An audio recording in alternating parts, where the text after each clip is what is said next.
Hello, everybody. Welcome to another episode of the Nobody Asked for This podcast. And as the days pass, as the world turns, you can be sure of two things.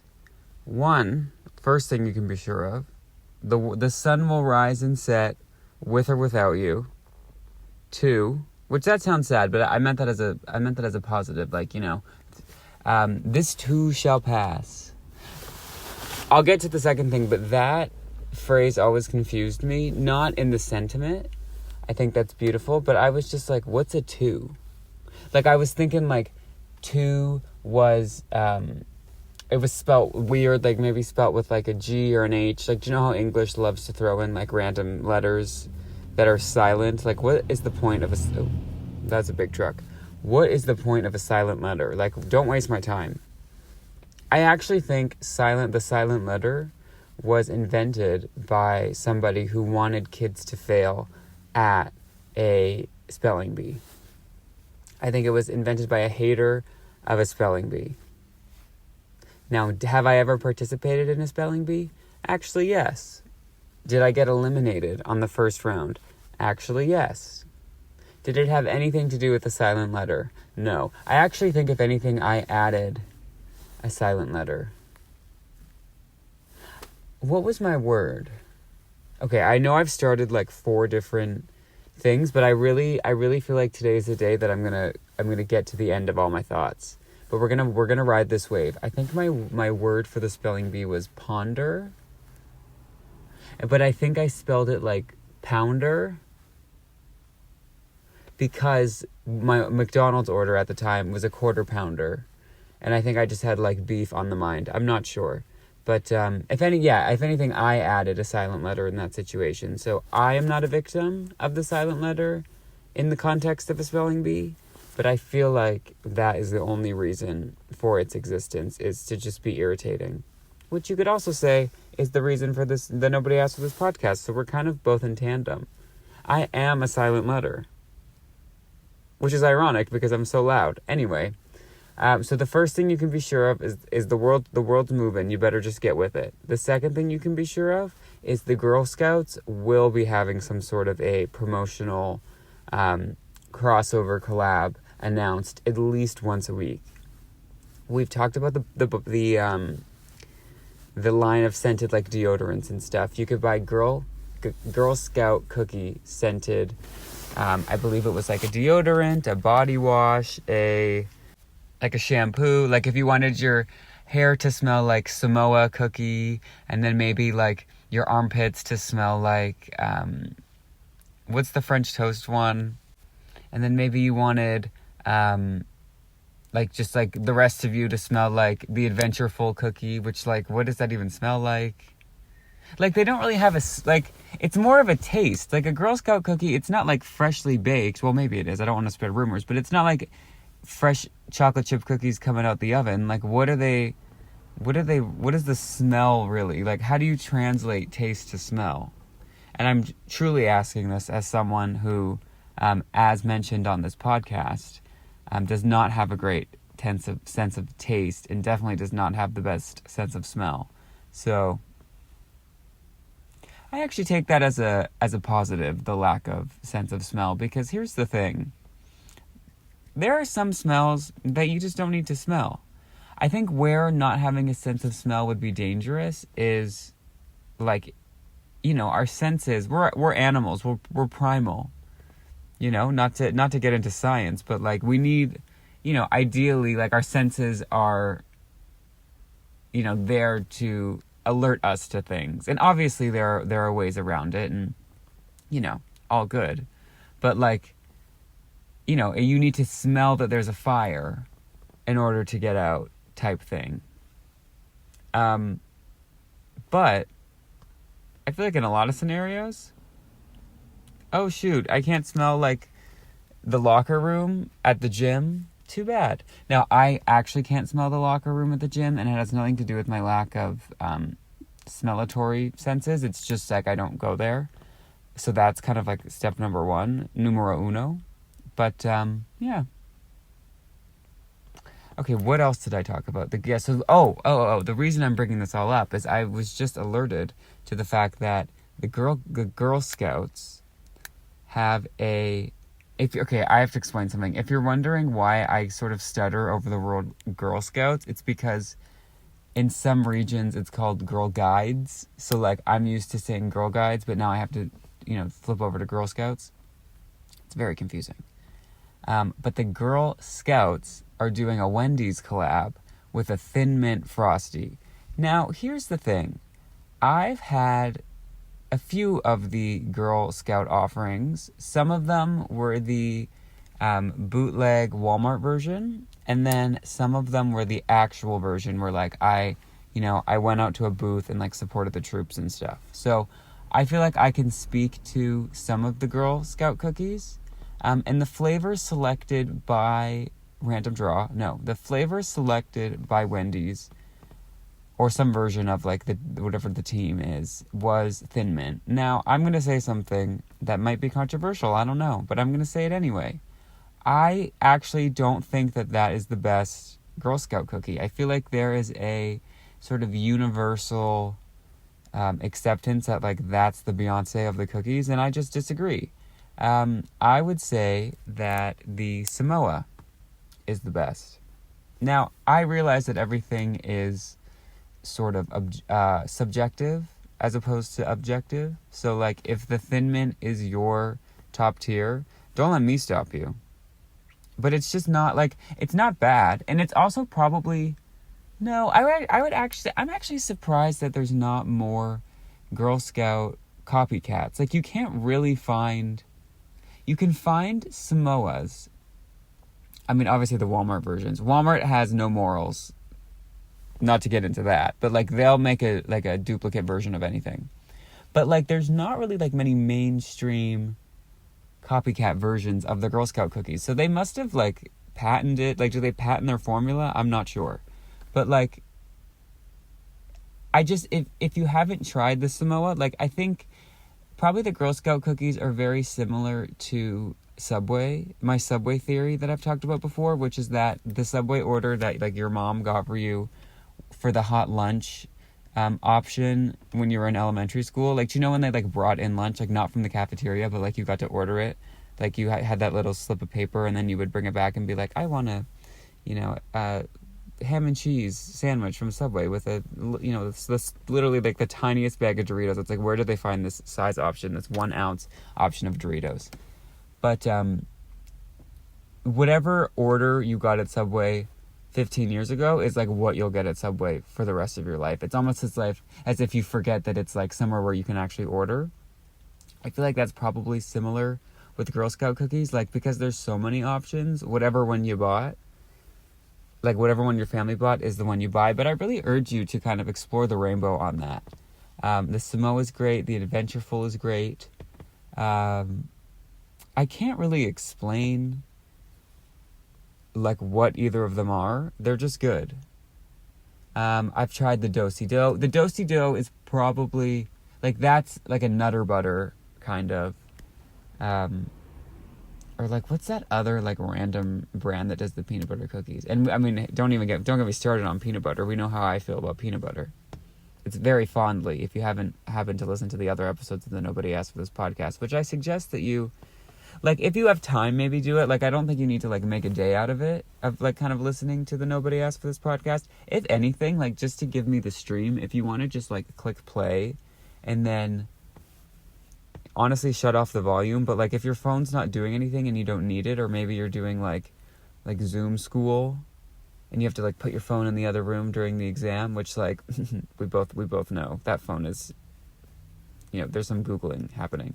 But, let's just pretend you're not cheating and you can put your phone in the other room. Maybe just like click a quick play on one of the episodes of the Nobody Asked for This podcast, and then maybe we can actually get somewhere with this whole hobby of mine.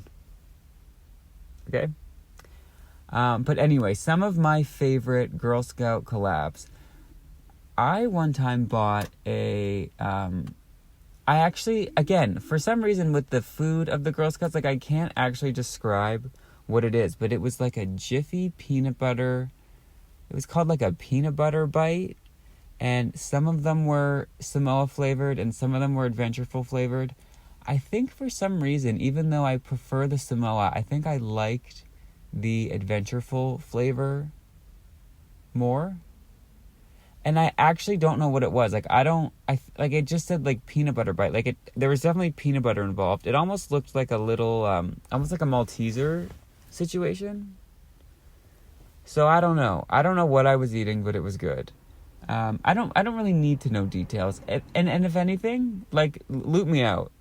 In terms of, like, what's in the food, like, loot me out. As long as it's, like, food safe and we're all good, then I'm good to go.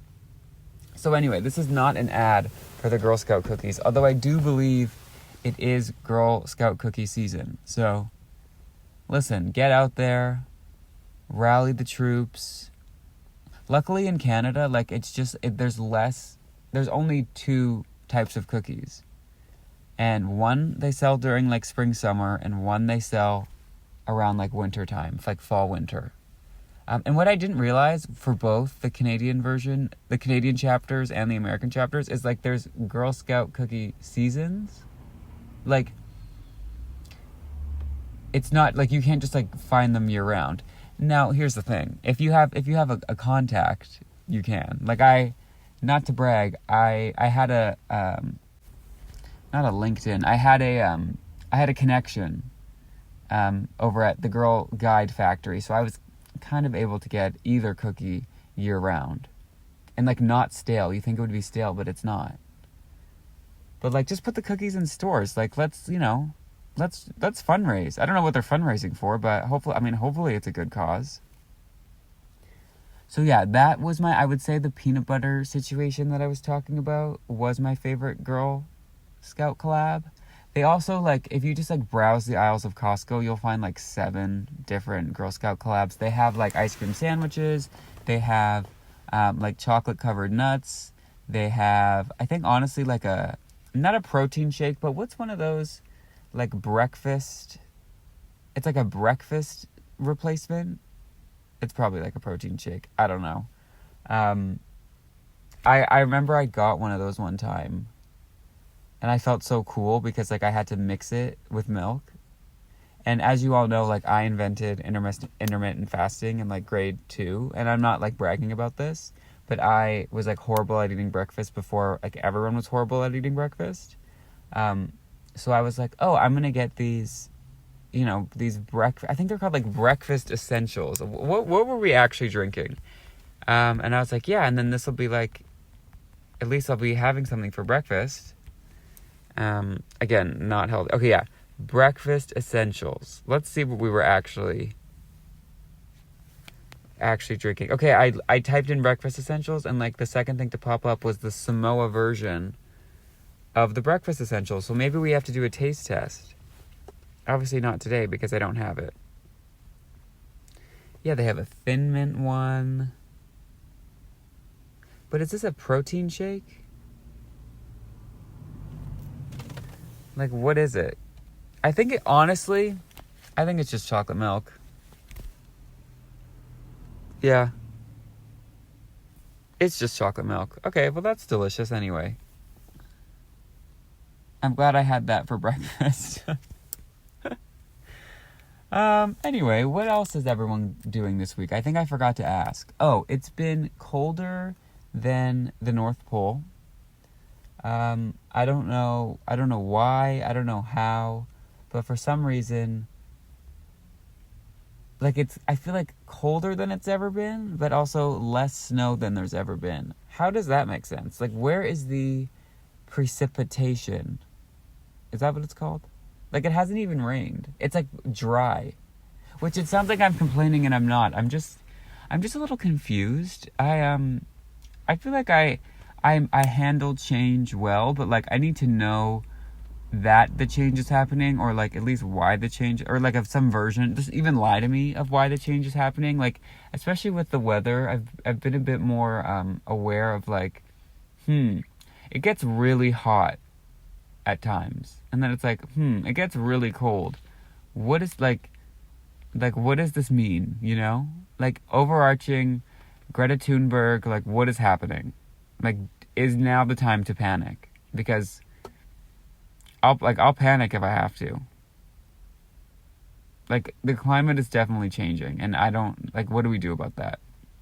Like, seriously, I'm open to suggestions. Like, I know sitting here drinking my chocolate milk flavor, Girl Scout flavored chocolate milk is, like, not helping anybody.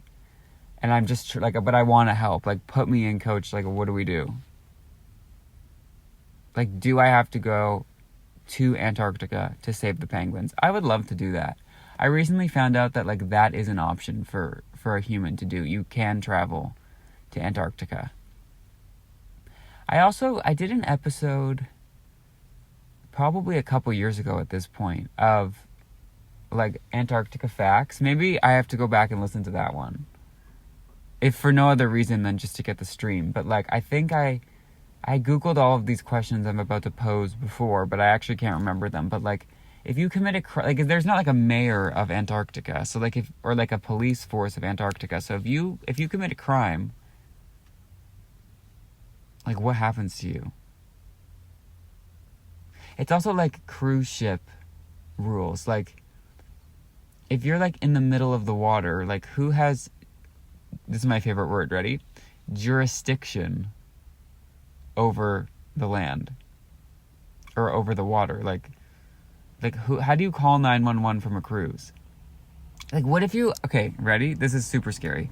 What if your appendix bursts on a cruise? Like, what the hell do you do? I'm actually going to Google that one.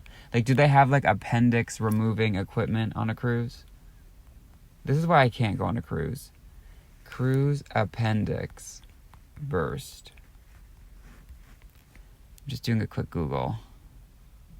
Appendicitis on the ship. In case you wonder what happens. Okay. So this is from cruisecritic.com. So everyone's getting credit. This is not, I'm not plagiarisming or whatever. Okay, this is kind of long.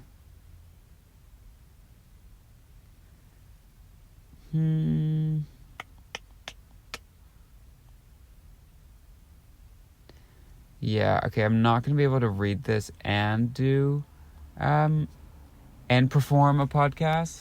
Do you perform a podcast and record a podcast? But, we're gonna circle back on this next week, but I just feel like anytime I hear a piece of information or a piece of news about a cruise, it just confirms to me that it's just, the cruise life is not for me. Not everything is for you, you know?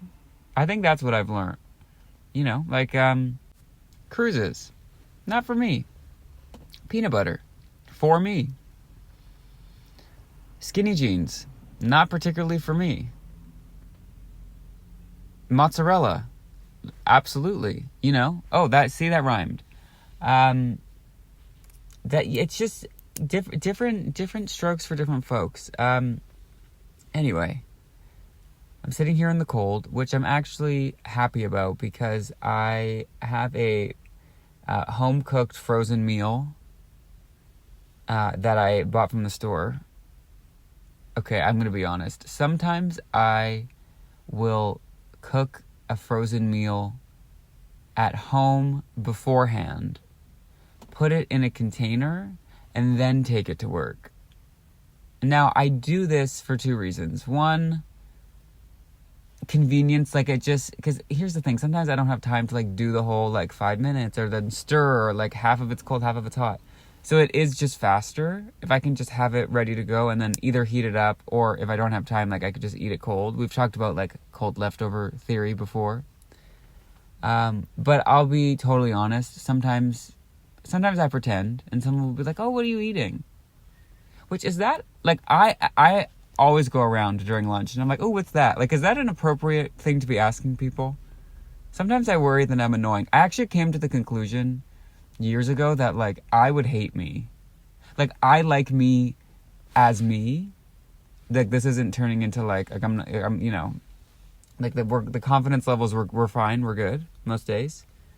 But, I actually think I would be quite annoyed with myself. And I don't know what to do with that information. It's not something I internalize much, but, like, every once in a while, and by that I mean 3 times a day, something will come out of my mouth that I'm like, that's annoying. Like I'm objectively, we're talking about objective and subjective before. I'm annoying. I'm an annoying person, and I'm sure that comes across. I feel like only annoying people could carry a podcast for like almost 150 episodes with no guests, no real topics, no plan, no structure. Like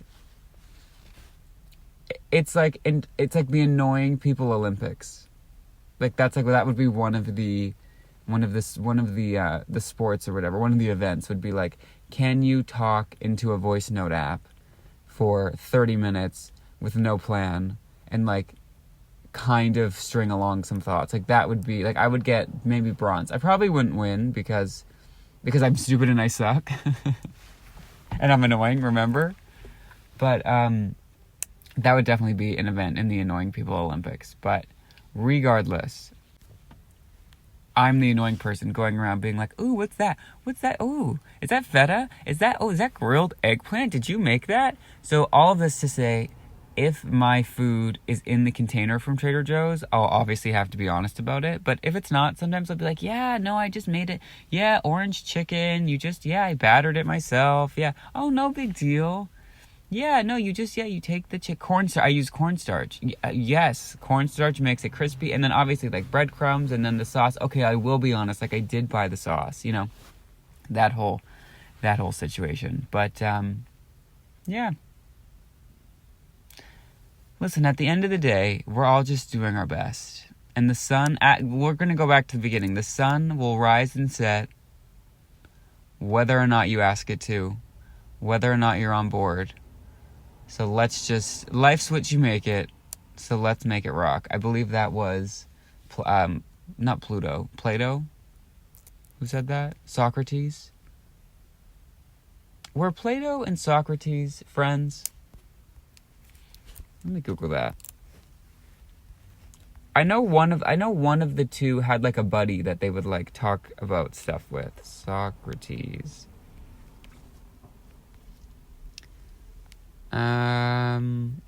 Yeah, Homer, that was a yikes. Like that book. Did anyone actually read that book? I swear there are books that are like considered classics that I'm like, okay, no one has actually read this.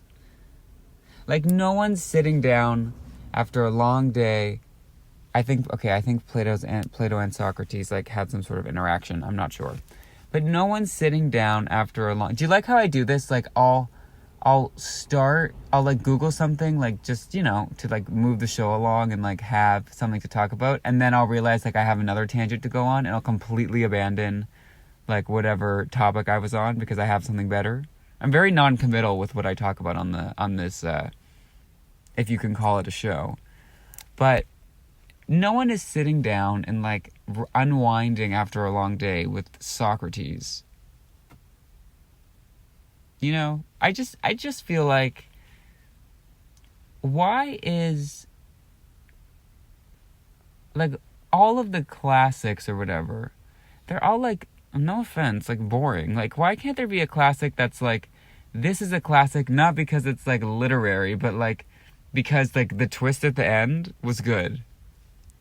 Like, why in school can't we study, I don't know, like, I can't think of an example, like one example of a book like in the moment, but like why can't there be like a classic where it's not so hard to read and it just became a classic because it was like a fun, entertaining read? I don't know. I just think we need to do that. Like if I'm ever an English teacher, we're not reading like Shakespeare, no offense. Like we're going to be reading like Geronimo Stilton or even like The Hunger Games. Like you can make like more, I mean, not that The Hunger Games is like a fun book because, it's obviously sad, but like you can make entertaining books like fancy too, because all we're doing with Shakespeare is guessing. Like all of this, oh, Shakespeare meant this and this symbolized that. It's like we all made that up. Like Shakespeare is somewhere 6 feet under laughing at all these interpretations that people have made his work seem like that was his point the whole time, but he's probably sitting there like, damn, I'm a genius. I wasn't even thinking about that. You know what I mean? Like what if he didn't mean that, the dress was blue because yada, yada, yada. Like, I again, can't think of an example. But I swear we're just making stuff up. Which, I'm all about making stuff up. I've been doing it for the past 25 minutes. But, like, to then make that fact, I just feel like I haven't spoken to Shakespeare enough to know for sure, like, what he meant. But if we're just making stuff up to add significance to a bunch of these novels, like, I'll do that with the Twilight books. I've never actually read Twilight or seen the movies or anything, but you know what I mean. Like, let's just start adding meaning to things and then calling it, like, fancy. It's like how anytime I'm cooking, I'll add some, like, red chili flakes and then just call it fancy because it's like, ooh, there's a garnish. Or, like, a garnish. I guess red chili flakes for me are more for flavor. But, like, I'll add some sage and it's like, now it's fancy. So let's just do that with, like, what's that lady's name? Colleen Hoover. I don't think I've read any of her books. Oh, no. Oh, I've read a Colleen Hoover book. I read that one, like, the really messed up one about, like, what's it called? Verity? Oof. Sometimes I'll read a book or watch a movie, and I'm sure the author, the writer, whoever is lovely, but, like, I think their computer should be searched. Like, I think, like, if you're writing about people being, like, locked away or, like, kidnapped, and it's, like, a bit too descriptive, like, I actually do think that should end you up on a list. Again, I'm sure you're a lovely human. I'm sure you would never actually do those things, but, like, you did think it, you did write it, and then you did put it out into the world. So it's like, let's just, like, check, you know? Like, let's just check your search history. Just to see. Let's just check your basement. Like you, that should elicit you a wellness check, which it's also eliciting you a bunch of money. I don't know if illicit is the right word. So I feel like it's a small price to pay. But, like, let's just, like, send a search dog just, like, around. It doesn't have to be, like, you're not going to be detained beforehand. Like, it's not going to be a huge deal. But, like, let's just see. Okay, I think someone is waiting for my parking spot. And okay. Full transparency, I'm sitting in the car. And I think anytime you're sitting in a car, and, like, the area that I'm in, like, there's not many parking spots. And I am, like, I'm not just pulled over, like, this is where I'll be parked for quite some time. But every once in a while, someone thinks because I'm still in my car that I'm leaving. It's like when you're at Costco, and you're like, oh, where's you? You're, like, talking, but, like, in your car, you're making noise that you know that the person won't hear, so you kind of are a bit quiet. You're like, oh, you're staying? You're not leaving? But you're talking out loud, but there's no way they can hear you. That either made 100% sense or 0% sense. Alrighty, for the second week in a row, I forgot to record some sort of outro or any sort of, like, farewell for the podcast episode. So I think I wrapped everything up that I needed to say. I just have a quick question for the people that I would like to ask. Are we cleaning our air fryers? Like, do you wash an air fryer? Like, do I have to, like, get the soap out and the sponge? Like, I just don't know, because I feel like my initial gut reaction was yes. Duh. But then my second initial gut reaction, so I guess not my initial gut reaction, but my secondary reaction from the gut was, maybe not. Because here's the thing. Do you wash your oven? I guess technically, but, like, not every time. Do you wash your microwave? I'll wipe it down if, like, my frozen meals, like, will explode. There's nothing more confusing than hearing that popping noise from the microwave and thinking, like, oh, it's happening. Like, the food's ready. And then you open it and it's still, like, frozen or cold. What is that? Why does that happen? Why do bad things happen to good people? I guess we'll never know. But what I do know is that if you go to podcastnobodyaskforthis.podbean.com, if you go to that website, you will be able to see or rather hear all the episodes of the Nobody Asked for This podcast. And I also happen to know that if you go to that same URL, you will be able to find all of the places where you can listen to the Nobody Asked for This podcast, which would be such places such as Apple Podcasts, Spotify, I think Samsung, Google, whatever floats your boat.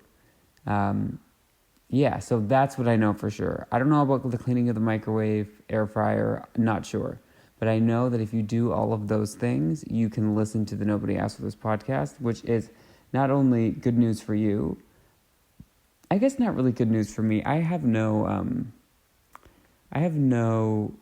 like financial benefit from this, but it'll just be good to know that like people listened.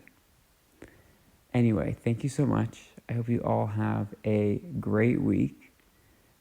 Whatever week you're listening to this, if this is the future, the past, somewhere in between. But yeah, if you took the time to listen to this, I really do appreciate it.